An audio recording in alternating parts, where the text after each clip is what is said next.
toutes et à tous. Merci. Good morning, everyone. Thank you for being with us this morning for the second day of ID and KYC at this forum. It's always a pleasure to be with you. And let us continue exchanges, because yesterday we've put citizens at the core of the technology changes. And with our guest this morning, we're going to talk about how digital ID can improve the daily lives of citizens. So several starts with Eric Saloubi, who is the president of Human Technology Foundation. Thank you for having accepted our invitation for being with us. Maybe a few words with our guest today. The Technology Foundation has had, including a work group with an association. So you talked about the protection of childhood, health, online voting, and the responsibility in the creation of synthetic contents, AI and generative AI, and we'll come back to that. In each of these projects, you've investigated how digital identity could be a protector for including the most vulnerable people. And maybe we'll come back then with the first point of attention. I know this is a topic that is close to your heart, the protection of minors especially. And we've seen that's what Guy was telling us about in his introduction. We can see more and more significant exposure to minors, really young children, to contents that can be that are not appropriate and could be detrimental or even dangerous. Some figures actually speak for themselves. 2.3 million minors have already seen some pornographic websites, and we're talking about children of 12 years old.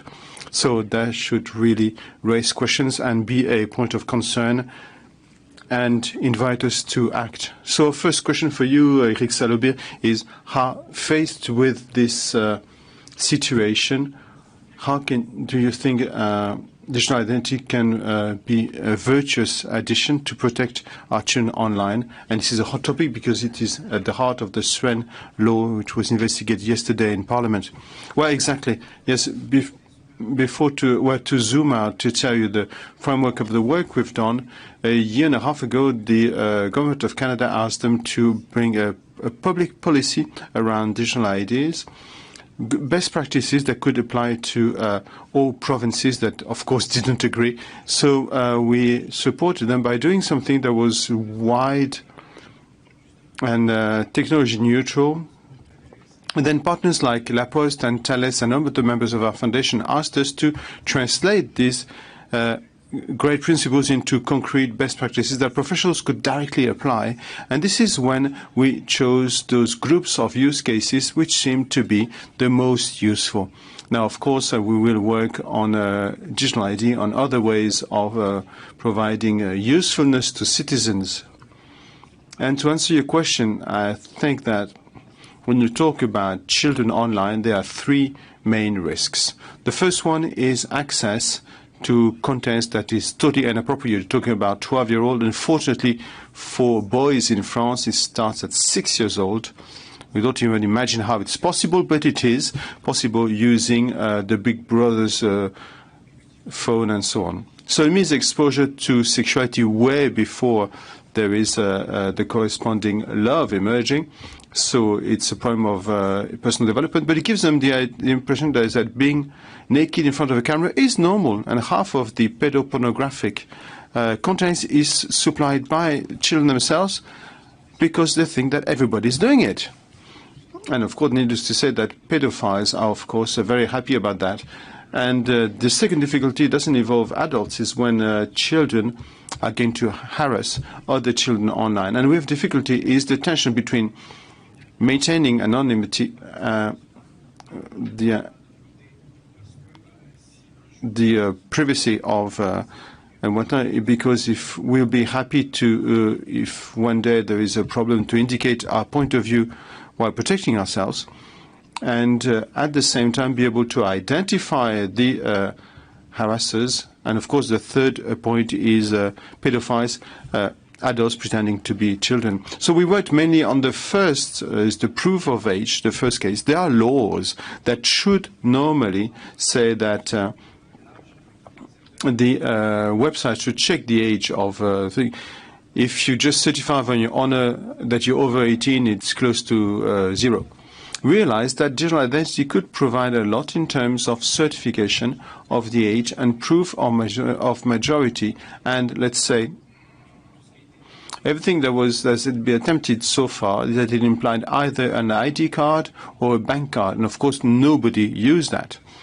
So everyone bypassed that. If the adults bypass it, children will bypass it, and the big step up, the main improvement is working around certification with a double anonymous using an application that needs you to prove that you are major, and the website doesn't know who you are.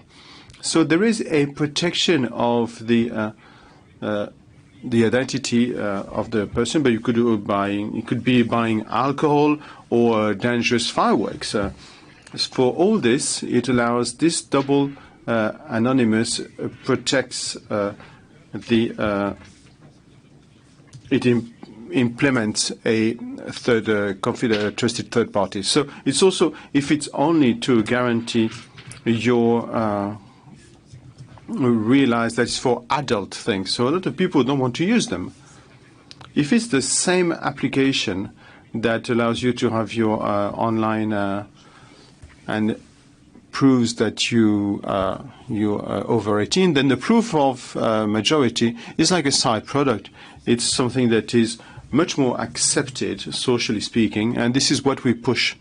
With the third aspect is that interoperability. So each supply solution would like to sell its own solution to a website, and if you have different sizes, 5 or 6 different solutions, you will not implement them all on your phone, and the danger is that after a while you just give up and work around it.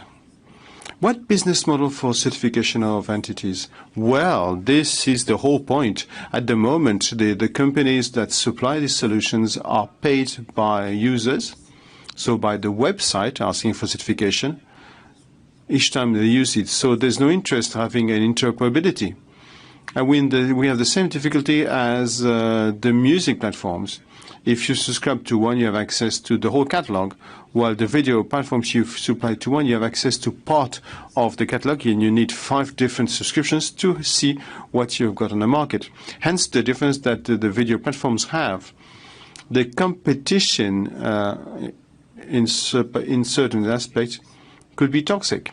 So we are pushing more towards a business model that is multi-use, a kind of delegation of public service to trusted third parties that could be partly financed by the government and only on proving your age, but rather on all the services available to citizens, and then public money could be invested. Another topic that is a hot topic is our health data. How can digital identity, according to what you've done, could help at the same time protect these health data, make them accessible to the right people in the due time? We know that time is of the essence, especially if it's the health condition of a person, but also in terms of governance. Well, the data health is complex because it is multi-shape. On the one hand, you have your X-rays, your scanners, your blood tests, and have a connected watch, and it collects some health data, and 70% of health data are non-clinical. So this means that they are not in the hospital context. So they don't have the same degree of sensitivity. So how do we collect all that? There are several types of users. There's how many steps I walk a day. My doctor would like to know how much is possible about my health conditions to put a diagnosis like and things and answer questions like, do you do sports and do you drink alcohol? That's the data that you can collect. And the emergency. And you want to protect our health data. We want to have a control of it, have it in a secure way on your phone. But if I'm knocked unconscious in the street, I cannot use my telephone. How can the people from the emergency services can know that I'm intolerant to such a drug or my blood type, for example? So it's all that you have to manage. And what we offer is a solution, not a technical solutions. Our partners do, but a framework of governance that allows us first to limit, let's say, the multiplication of the entry of data. If you go to another doctor, then they're going to ask you so many choices.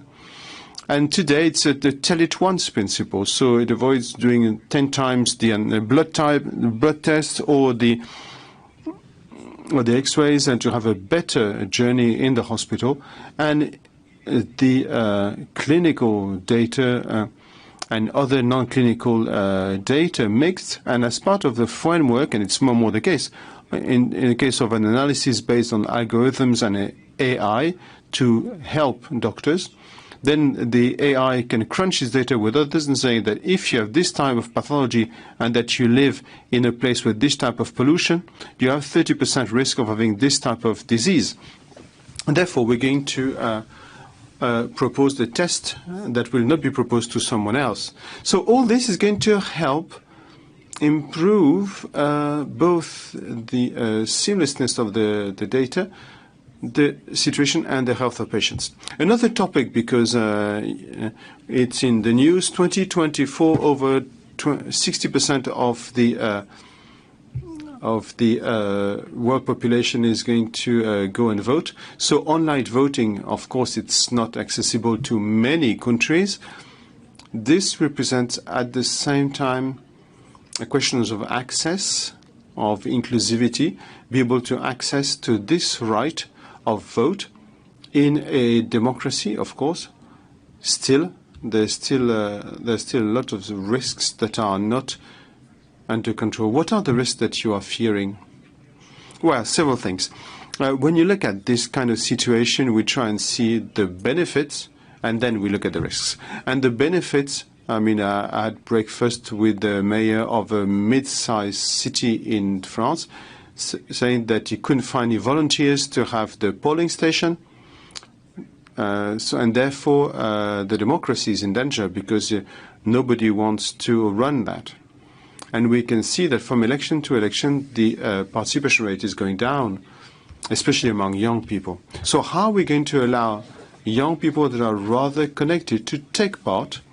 How are we going to reduce the requirement in volunteers in polling stations? It's by implementing an app. And the app on which you have your ID cards, you could vote with it. You could get a push notification saying today is the elections, and then you have the list of the candidates and you vote. And that would extend, because for the moment you vote when you must, so a number of elections on the calendar. But then if more direct democracy like they have in Switzerland, and they know that it's happening in a number of communities and local authorities, the possibility to launch votes or referenda around local citizen decisions. And if you get a notification saying the municipality is asking you to vote whether we should invest for a swimming pool in the city center, yes, no, you have a description and you can vote, we would probably have stronger engagement. Now, the risk, of course, is of fraud, but if it's not a presidential European and the risk of fraud is offset by an increase in the investment of citizens. I'd rather have 3% fraud than 30% or 40% of citizens who voted on creating a library, because these are the people who are engaged, not just the city council that invests in that. So it's all the positive aspect. Now, the limit to that is that not everyone has access to a terminal and the skills to use this type of tool, and therefore it can only be a complement of tangible tools and brick-and-mortar polling stations for people like older people and people who don't have access to that.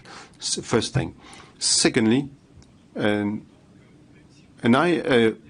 smartphone is not isolated, is not, even if we encrypt the data, we cannot be sure that the person who is voting on that is not under pressure, because normally if you are voting in France, you are isolated and you cannot have a pressure, and the person decides to vote something else, and nobody knows about it. So we promote the two camera, the one to identify you, and the main camera to check that you are alone in the room. So if you're alone in the room, it's kind of the same conditions as voting. So there are ways of making sure that digital identity helps to revitalize legislation, especially local democracy. Last question, Eric Salobir, and I mentioned on it on AI. You cannot not talk about it in the INCYBER forum, generative AI, and especially the question it raises in the protection of the rights of the copyrights, intellectual property, in the use that is done to generate systematic contents. What role do you see in this in digital identity? How can technology help us progress on this? Where this is a different vertical, but it's not only digital identity, but if you want to sign, you have to authenticate yourself, make sure that it is you. So it'd be like a side product, an extra element, but we see more and more that we have the difficulty of checking, authenticating the contents, either generated by AI or with the help of AI, or could be transformed by AI. And the question is, if you're a journalist and you get a Reuters news, can you be sure that depending on the type of channel that the news has not been forged? So it takes thousands of a second. Same thing for video, photo. And the good way to guarantee that is to use some electronic signature systems to help you that the email you got, there's a green banner saying it's exactly what was sent. So it's very important because it secures the information in an area where fake news are more and more present, and the trust of the general public is dropping sharply, because we can see that what we see, we're not sure that it is reality. What we hear, we're not sure it's reality. I could have Edith Piaf sing some Daft Punk songs and nobody will know. It's easy to do. So this will secure, but also protect copyright, because you could sign and guarantee the ownership of a content, and that's extremely important.